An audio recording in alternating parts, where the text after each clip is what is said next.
This interview is part of a public letter to editors of Estonian online news media, but can also serve as a case study about how careless news editing can completely change the message.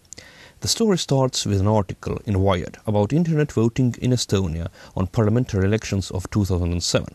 The story was pretty positive, but of course also covered the skeptics, mentioning survey report and quoting Are Robin.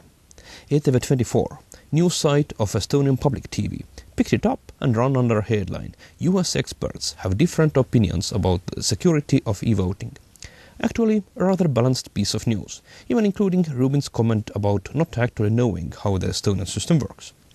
Next day, Äripäev's news site noticed it on ETV24 and ran under headline US experts doped in security of e-voting, keeping the quotes of one side, but at least summarizing the other. A couple of hours later, Eesti Päevaleht did their own rendering, resulting in headline US experts consider e-voting unsafe, without any direct quotes, but summarizing that US experts think findings of the report also matter in Estonia. But Wired also refers another American who actually is in Estonia studying the elections and has also been reviewing SERV, so we thought to compensate the balance by asking what he thinks about our internet voting solution and relevance of SERV report. My name is Thad Hall, and I'm an assistant professor of political science at the University of Utah.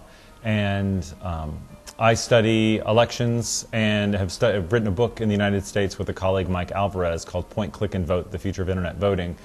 And I came here because I was invited to be a part of a project that the Council of Europe is doing to look at internet voting here in Estonia, and part of the work we'll be doing is looking at how people are using the internet for campaign purposes.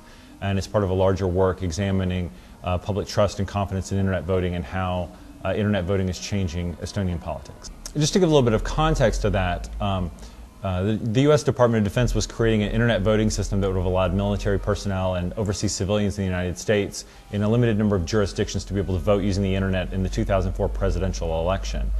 Michael Alvarez at Caltech and I were the leaders of an evaluation team that were evaluating all aspects of that internet voting project. And we, at the behest of the Department of Defense, created a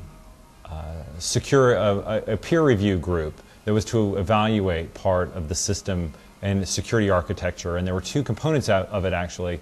One group was made up of people in the U.S. Department of Defense, the Central Intelligence Agency, the National Security Agency, and then there was an outside group made up of academics in the United States.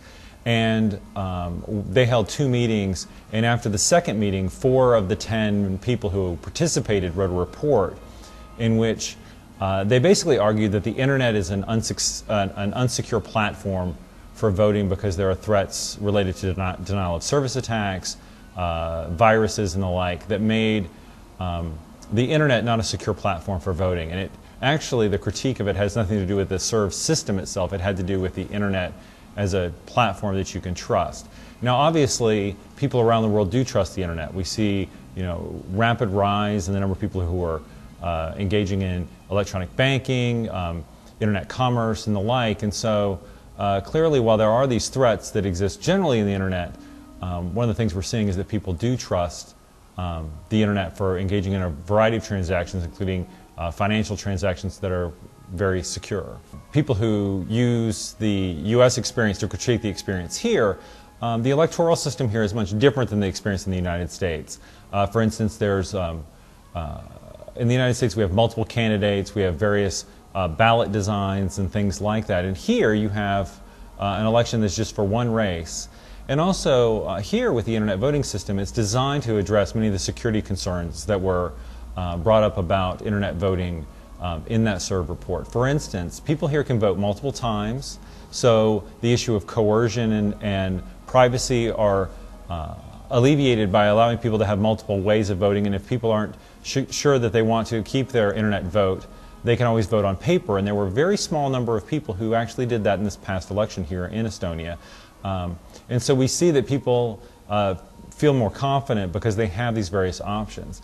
The other thing, too, that we see is that here in Estonia they have the digital ID component of this in a nationwide system of IDs that contain a digital signature. And that provides a very high level of security to the system where both the voter and the election officials can be confident that a person who can authenticate themselves and identify themselves to the system using both a hard token and their PIN key is the person who's voting. And so I think that that provides a much greater level of confidence here as well. And then, of course, when we look at any voting system, the key thing we have to do is to compare the existing system with the status quo. So here in Estonia, you'd want to be able to compare what does the internet voting system look like compared to the paper system. And actually, we were able to go yesterday and observe both the paper system and the internet voting system.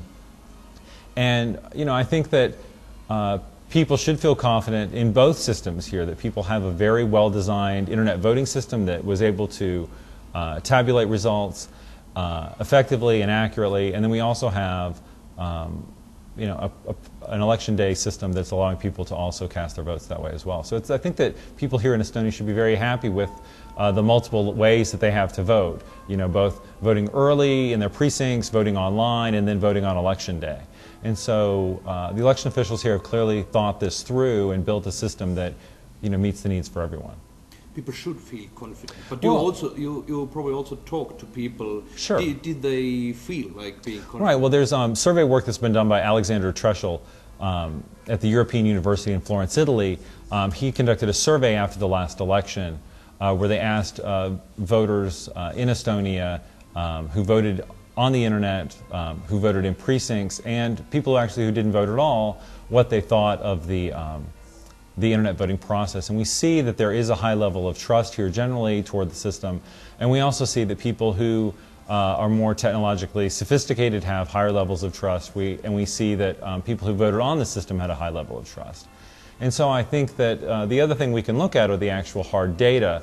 In the last election, in the municipal elections, there were a relatively small number of people who voted using the internet, and that number grew dramatically in this election. And so if you think about the trajectory of where internet voting is going, by the end of the decade, we're likely to see a very sizable percentage of voters here in Estonia casting votes online. And this is in keeping with the explosion of use of internet for a variety of transactions, for banking and for other forms of commerce. And of course here in Estonia with the national ID cards, there's so many governmental transactions you can do online that people really have an incentive to use their card, keep their card up to date, and to use it for as many types of transactions as possible, including for voting. Thank you, Thad. Sure. Thank you.